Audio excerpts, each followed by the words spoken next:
Are you doing a countdown, Haven? Right now, we're on. Hello, ladies and gentlemen. I am your host of Schmoedown All Access, Christopher Woodburn. I got my co-horse here running the ones and twos. He is the villain, Haven Pendergast. And once again, we got a very special guest. She is the one and only, the amazing, the brown dwarf star, Mara Knopic. Hey! Mara. And if we're lucky, there might be an extra special me. guest because there's a cat like right over there. Oh, awesome. All right, so first we're going to go in, you had your match last week against Emma Fife, which I'm going to say at the top right now, I've liked you quite a bit since you've made your debut, but I'm a huge Emma Fife fan and Fife Club. So, me too. I liked you, but a little part of me was like, come on, Emma, get it done. But, so in this match, you had your debut against Coy, and in that first round, you jumped out to a quick lead. Very impressive. Now, in this match with Emma, you kind of struggled a little bit, and you were trailing 6-5 after that first round. I mean, what were your thoughts going into this match, and then how you did in that round one? Well, I didn't have anything else better to do that day, so I thought it would be really fun. And it's you can never predict exactly which little nugget of information that they're going to ask you, so it can always go either way. And I got really lucky when I fought Coy because they just happened to give me a lot of nuggets that were vivid in my recall. But I guess you could say that going 50% in first round is not really very good, but I just got really lucky in the second round because the wheel, obviously it can make or break a game because, Emma that game was hers to take, and she got some extremely difficult, really niche questions in the second round. And, obviously that had to hurt quite a bit, but it's not representative at all of her as a player. She is fantastic. And if she had gotten, maybe some more general questions, she would have just blown me away. Yeah, and I will say, I'm a huge IG guy. I only got 5 questions right in that first round, like the Kingsman question. I never would have got, I guess, Savage on the Star Trek song instead of Sabotage. They were tough for me.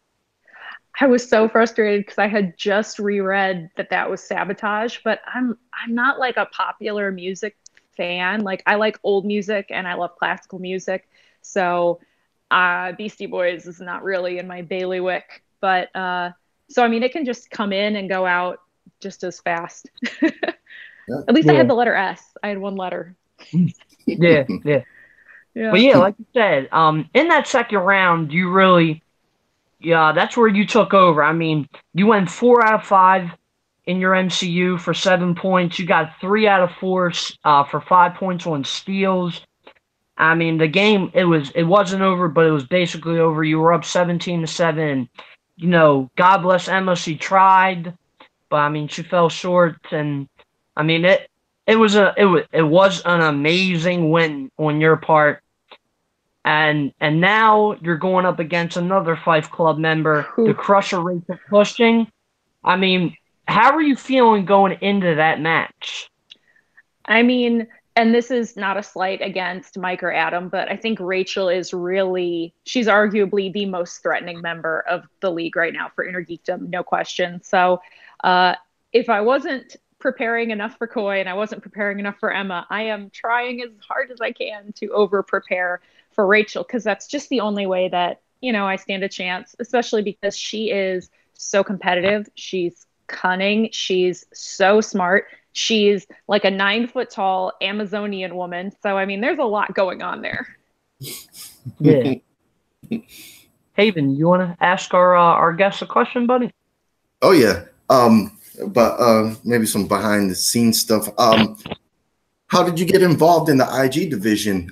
Did Christian, did you meet him and he, asked you to come on? Or was that something that you knew a couple people in there and you felt comfortable in that division? Or Well, again, we'll pull back the curtain just a little bit. I've known Christian for the last few years, and I've been to a lot of matches for shooting days and stuff because I've got a close personal friend who competes in the singles league, and periodically, he might float the question like, "Hey, would you ever be interested?" And I mentioned that IG would probably be where I would want to go, especially because I don't want to enter singles. At least not right now, not until maybe some things dramatically change over there. So, it was one of those things though where he is just such a busy guy. He has so many things going on, and he has a family life too. And I kept just going back burner for him because he had so many other things on his plate. So, he'd remind himself and he'd ask me again like a year later, and then he'd ask me again like a year later. And so finally I was like, "Hey, we should just do this. You want to do this?" And he's like, "I have been so busy, I actually didn't remember that I'd asked you." So then I kind of was like, "Hey, come on, just let me do it." So, and then the rest, as we say, is history. Yeah, awesome. Yeah. Well, It's certainly long overdue. Oh, you never know, though. I mean, like I said, any match can be a great match or a bad match. So if I'd come in a year ago or 2 years ago, who knows? Maybe I would have fizzled rather than shone brightly. Nah, I don't think you're giving yourself enough credit. Like, I seen from the onset of that first match, like, you are a star, or as you like to put it, a brown dwarf star. Like, you are legit. There's no Thank fluke. you.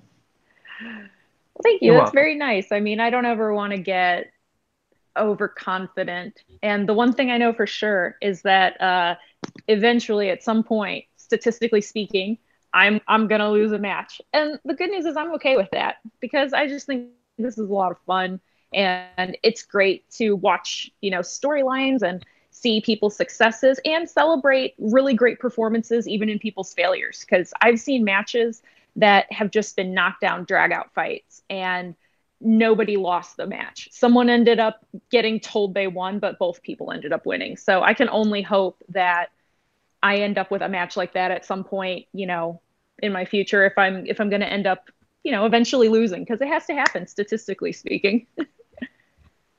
Yeah, kind of like, when Andreyko and Bibiani had their debuts, and Andreyko lost, but he had an incredible performance. That is a match that is just so famous, and I can only hope that I could be in a match that can kind of have that pull with the fans and, that kind of friendly rivalry years later. So I'm really looking forward to when they meet again.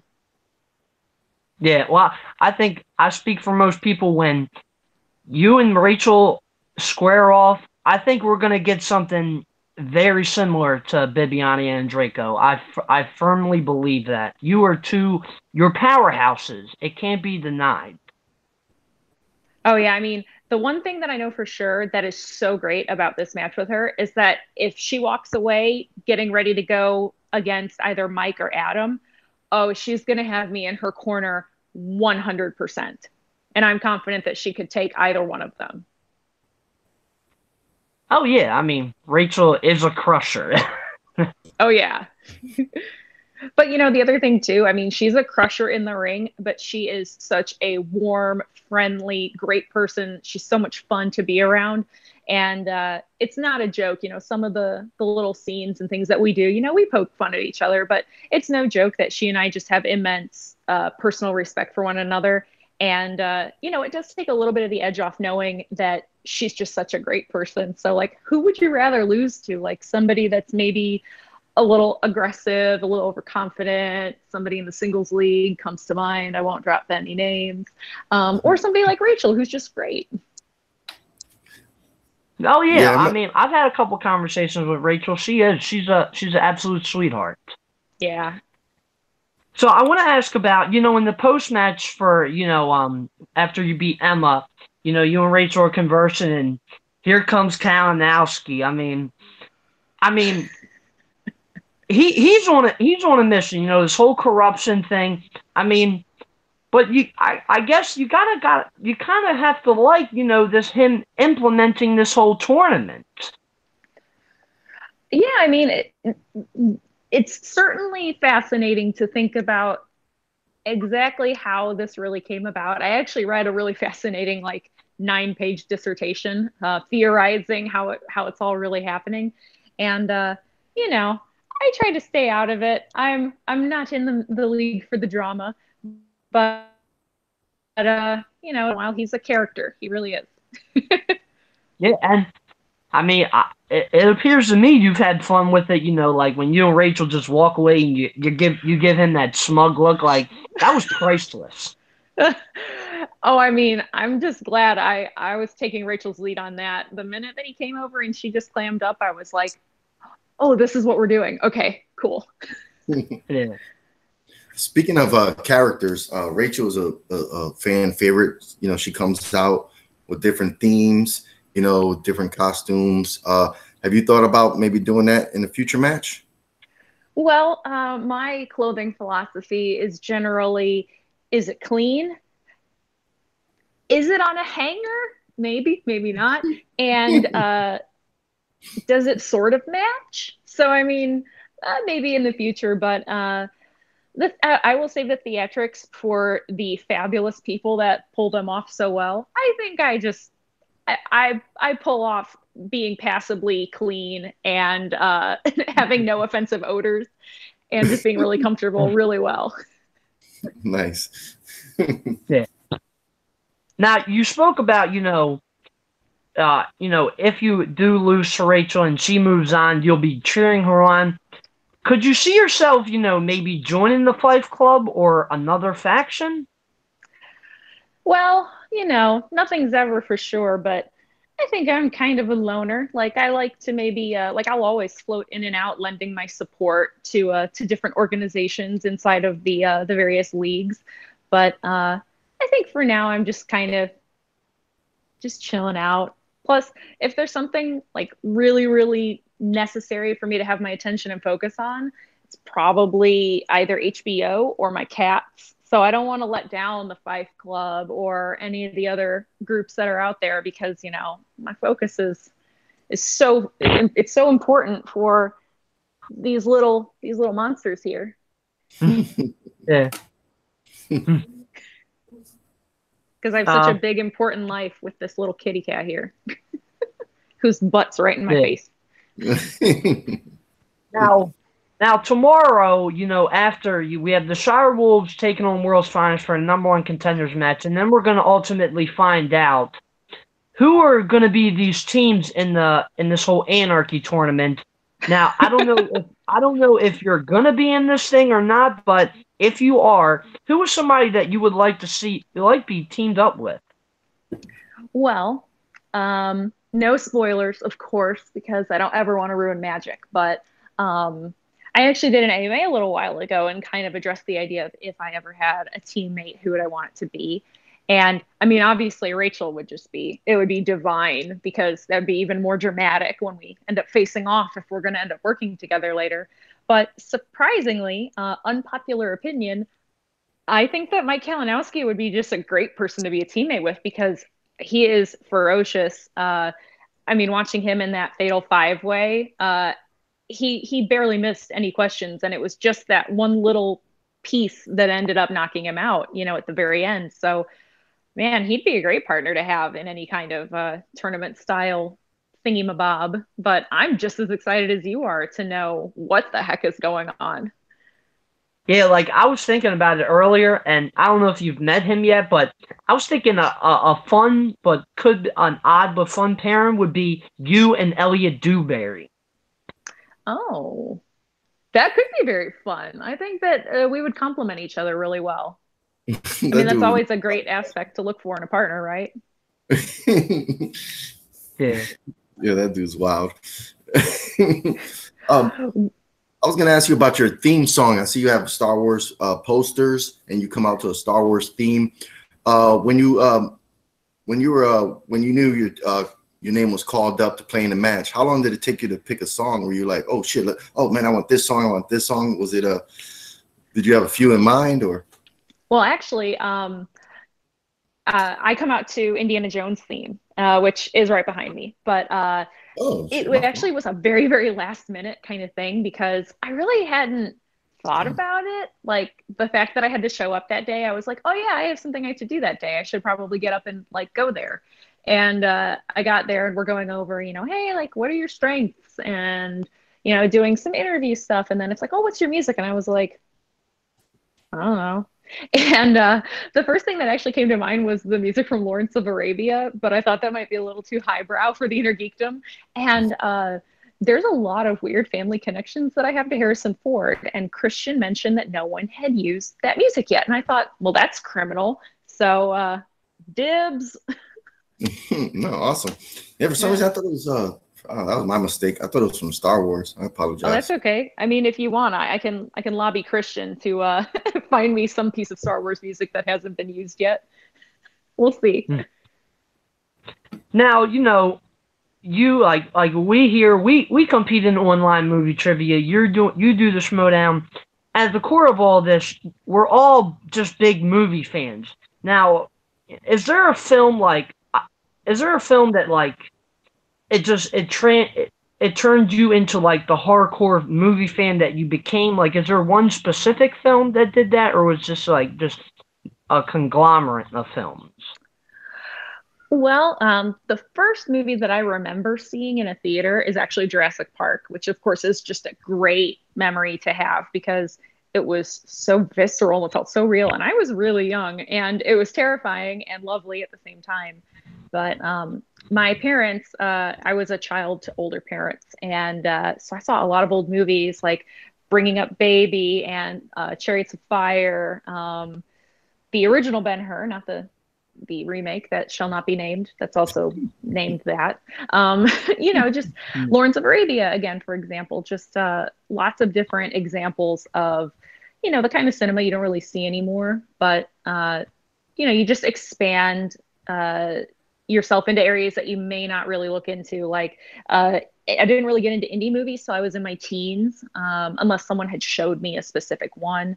So the more I've stretched out my tendrils into different areas of cinema, you just kind of find the things you love, because there's always going to be things that don't really speak to me. Like Westerns don't really speak to me, so I really haven't seen very many, but I've given it a try.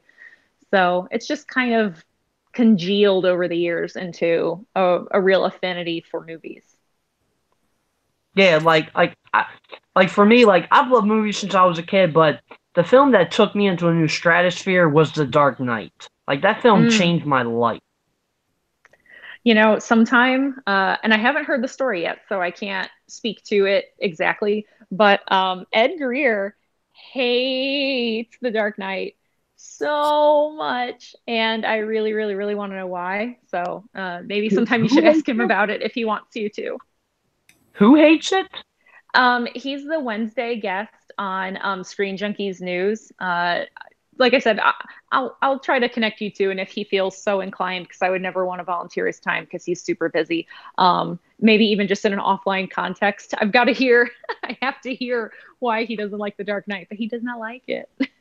Nice. That's unfathomable to me. Yeah, well, apparently he has a rationale that I've heard that is very well reasoned. So even if you don't agree with what he says, it's not just simply like an arbitrary, how some people are like, I just don't like this thing, and it's like, oh, well, but why? And they can't tell you why. I have heard that his rationale is very well constructed and that he has found a reason that he doesn't like it. So I'm curious. I'm super curious. The only thing I will say is there's no way he could possibly critique Heath Ledger's performance. I mean, like I said, I can't speak to it, but I think that it is pretty well established that it's for some people, it's the definitive version. So, yeah, much respect. Yeah. And I see that in the background there. It's pretty terrifying. Yeah, I had a question. You were there at the collision. Right before Andrew Guy was making it, made it to the stage. You pushed him, I think, or touched him. When he won the match and he showed that he was the GOAT, were you proud that you were like the last person to like touch greatness?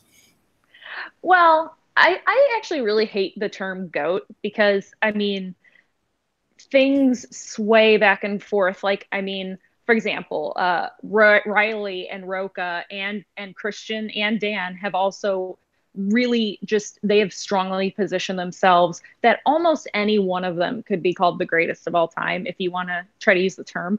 But it, you know, it fluctuates. You know, people come in, they come out, people retire, people come back.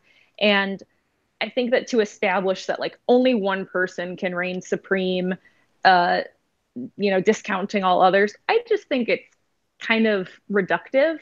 But I think that he certainly demonstrated in that moment in time that he can have a place in singles, that he's not dependent on a teammate. He obviously did do a lot of hard work to gather that knowledge. But I also think, though, that he is very different than any other singles competitor has ever been, because that sort of disrespectful behavior has never been used in the ring. And I thought that that was just a really low move. Like, win with class. Because if you're going to win, like, win with class and have it be a great moment for everybody. Because I know that like Dan never has a problem with losing. He was so happy for Roca when he lost to Roca. He was so happy for Christian when he lost to Christian. But I think that to speak to someone in such a way where you show that you have no respect for them, you know, it just makes you want to be like, well, you stink. But he's the bigger guy than that. He'd never say that. That's just me. But, you know, I just think maybe he should take a lesson from some of the other great names in the singles league and, you know, keep himself up there. Keep winning if you're going to win, man. Like, I'm all for greatness demonstrating itself, but greatest of all time, questionable. But he and I had a fun moment. That's for sure. You know, we play. Yeah, I'll never forget during the match you yelled out, "It's not over yet" or something like that. Oh, I don't think I did. There were a lot of people there. I'm not usually very antagonistic during the matches. I'll usually just cheer in a positive way. I'm a cheerleader for like the good team. But there were so many people there. So yeah, I remember when I was watching it, because I watched that collision. I've watched it 4 times now, and I thought for sure it was you. Oh no, sorry. There were a lot of other passionate ladies there, so I can't speak to who it was because I don't know. I just know who I was sitting with. But no, it was definitely a match for the ages. That's for sure. Yeah, I like Andrew Guy, but I was disappointed that Merle didn't take care of him. But hopefully Riley can shut his mouth. Oh man, well, I mean, and it's not even necessarily about like putting him in his place. I just hope that he can take a note from Riley, win or lose, that, you know, to truly feel like you're a winner is to walk away knowing that you conducted yourself in the best possible way. And I get it, like, he's a heel, but save it for the interview. You know, that's where we get in our punches, right? Pew pew pew. Yep. Yeah. But we'll see. I'll be there. I can't wait to see what happens. Nice. Yeah. Do you guys, who do you think's going to win, you guys? I'm curious. I mean, I hate to be this guy. I like Mark Riley a lot. But the same applies to him that applied with Dan. He's been gone for a little while. I mean, he played in the free-for-all. He didn't have the greatest luck there. I'm inclined to think Andrew very well could beat Riley. I think it's entirely possible and a good shot that he can do it. Mm-hmm.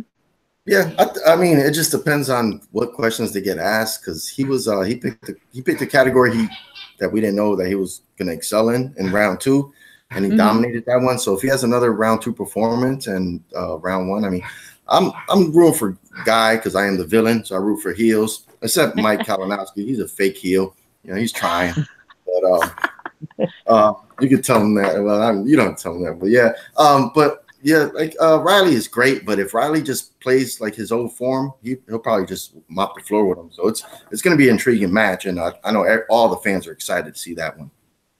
Yeah, like another thing, like with Andrew, like historically, coming into that Merle match, he had never been a good first round player, and then he kills in the first round against Merle. Like, he was on fire. He literally did play the game of his life. Oh yeah.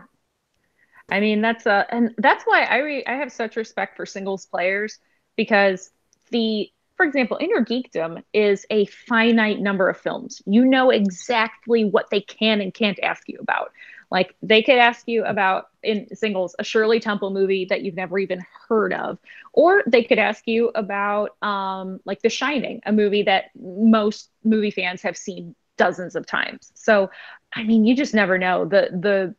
And every single day more films come out, and it doesn't always have to be these big popular movies. I can ask you about an indie movie that, you know, might have some awards buzz, but really wasn't your taste and you never saw it. And it's like, well, I don't know what that character's name is because that movie looks weird, you know? So much respect to them for putting themselves out there in what is just such a tough, unpredictable competition. Oh, yes. Yeah. Now, you're young in your career in the Schmoedown. I mean, obviously you're there because you love movies and doing movie trivia.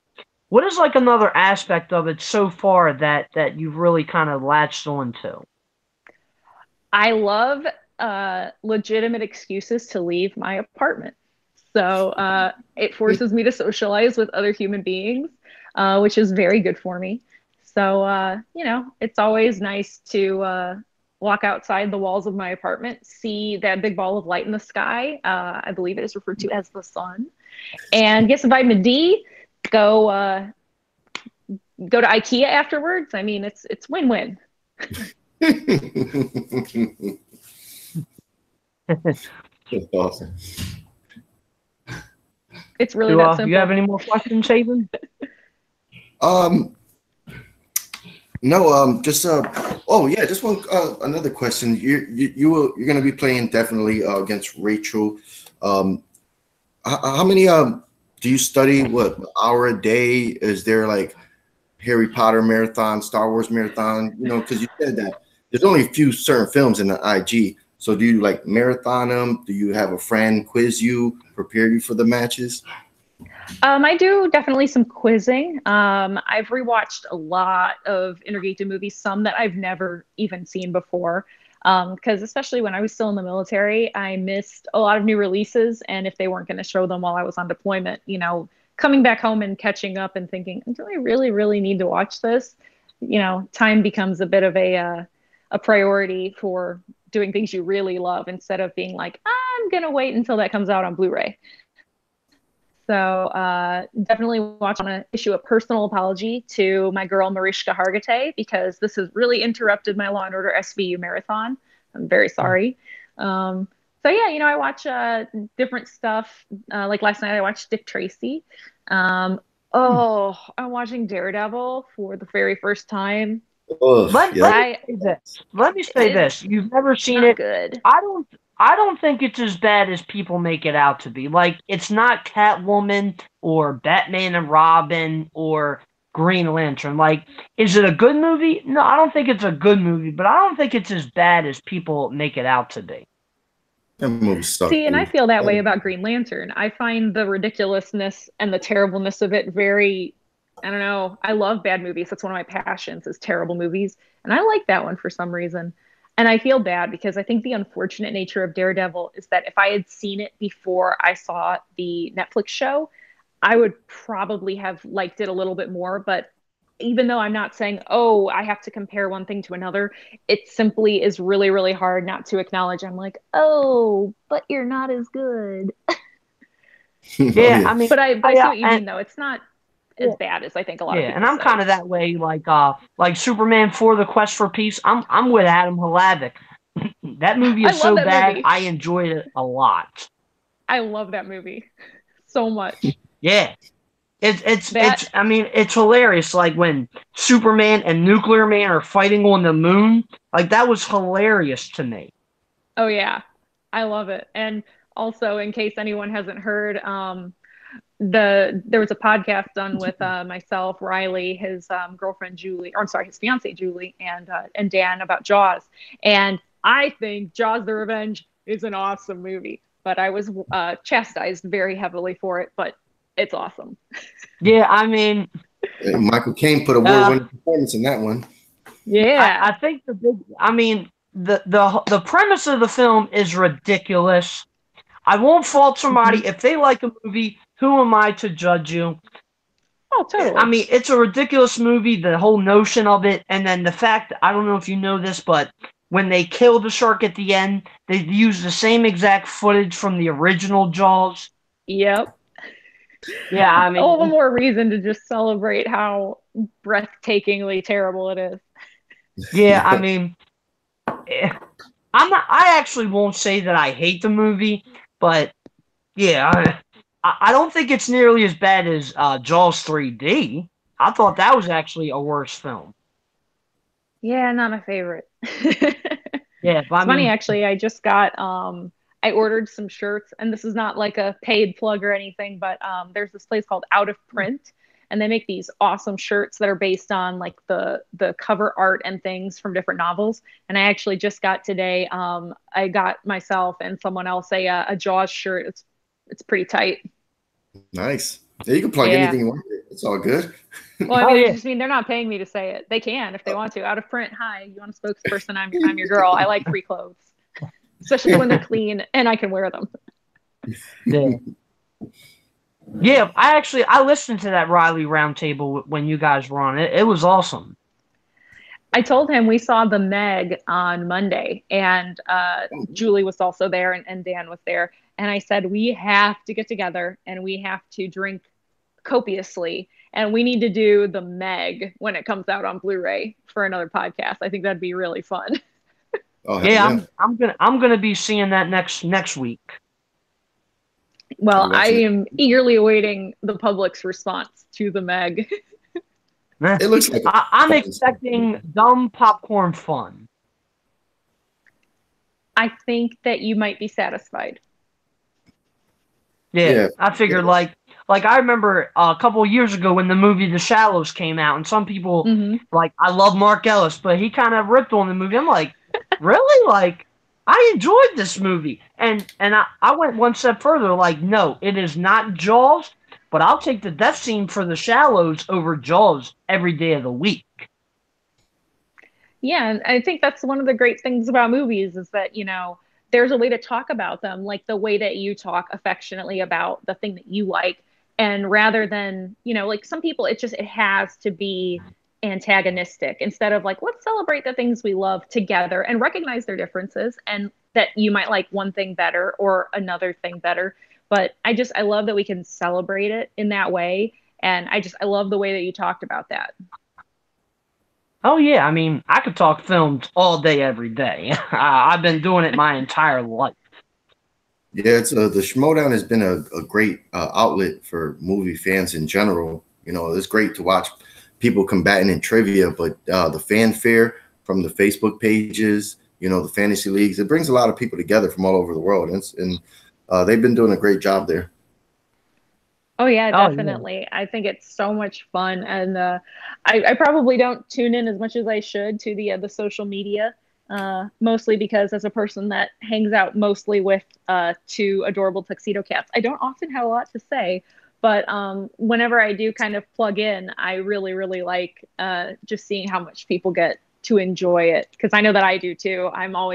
There's actually, YouTube is paused on my TV right now for movie fights, actually, not to counterplug anything else. But yeah, I'm going to be rewatching the Andreyko Bibiani match tonight just to get myself ready, because I can't wait until they end up fighting each other again. Yeah, you know what? I think you kind of talked me into it. I think I'll do the same as well. Oh, I mean, like you were mentioning, I mean, one for the ages, and their debut too. I mean, that just makes it even more incredible that this, you know, clash of titans happens, and you know, they really establish themselves. And oh my gosh, when they fight each other again, I'm gonna freak out. Yeah, like what Haven was saying about, you know, this whole community. Like, I came across Collider, which it was AMC. It was in, I believe it was April of 2015, and I owe it to the teaser trailer for Batman v Superman.